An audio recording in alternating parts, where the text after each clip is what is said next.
अभी सबसे बुरी बात तो ये है कि 2 हफ्ते बीत गए, अभी तक इन्होंने कुछ किया नहीं और पूरे कंट्री में एक वॉर हिस्टीरिया कर दिया कि हम ये करेंगे वो करेंगे, मीटिंग कर रहे हैं, कभी चीफ के साथ कर रहे हैं, कभी नेवल चीफ के साथ कर रहे हैं, कभी अपने डोभाल के साथ कर रहे हैं, मीटिंग्स सिर्फ कर रहे हैं और कुछ नहीं करेंगे। बता रहा हूँ आप, आराम से देख, आराम से देख, आराम से। जय हिंद की सेना। कहते हैं दुश्मन पर अगर वार करना है तो सही वक्त और सही जगह का इंतजार करना चाहिए।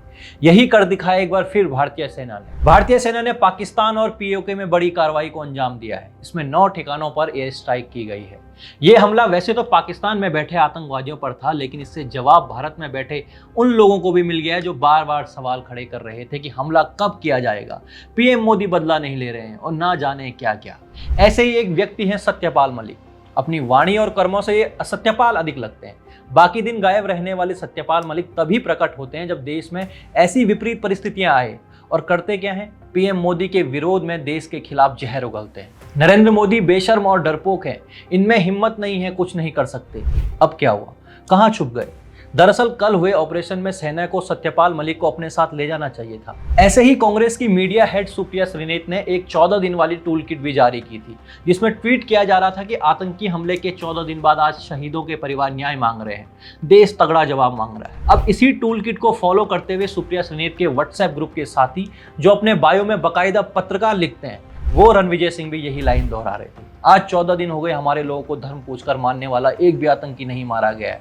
पाकिस्तान में बैठे आतंकी साजिशकर्ता अभी भी जिंदा है। सुप्रिया श्रीनेत जी और उनके दरबारी रणविजय जी, युद्ध करना राहुल गांधी की सोने बनाने की मशीन जैसा नहीं है।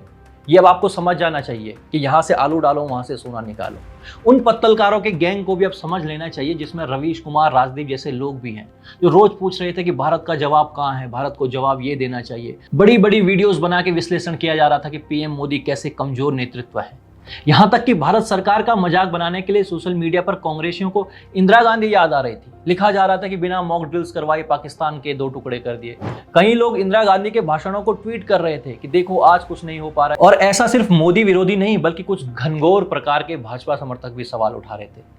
ये घनघोर इतने समर्थक हैं कि सिर्फ सवाल ही उठाते रहते हैं। अब इन बेचारे कांग्रेसियों को क्या पता था कि इनकी टूलकिट चंद घंटों की मेहमान है, क्योंकि पीएम मोदी तो सेना के साथ रणनीति के तहत काम कर रहे थे। देखा जाए तो ये गैंग पहले दिन से ही एक्टिव हो गया था कि कहां है मोदी, क्यों नहीं बदला लिया जा रहा है। दरअसल भावनाएं तो पूरे देश के भीतर थी कि बदला लिया जाना चाहिए, और देशवासियों को विश्वास भी था कि बदला लिया जाएगा, क्योंकि भारतीय सेना और पीएम मोदी पर देश का विश्वास था।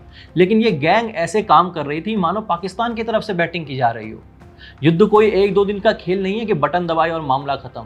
ये कांग्रेसों को समझ नहीं आएगा। हर चीज रणनीति के साथ की जा रही थी और की गई। कांग्रेस के नेता जब सेना के विमानों का मजाक बना रहे थे, तब पीएम मोदी सेना के साथ बैठ के मीटिंग कर रहे थे, हमले की तैयारी कर रहे थे। कांग्रेस के नेता जब पानी रोकने का मजाक बना रहे थे, तब पीएम मोदी हर तरीके से पाकिस्तान को घेरने की तैयारी कर रहे थे। लगातार सेना अध्यक्षों के साथ बैठ के मीटिंगें की जा रही थी, जिसका परिणाम अब दिख रहा है और उम्मीद की जा रही है कि आगे और भी दिखेगा।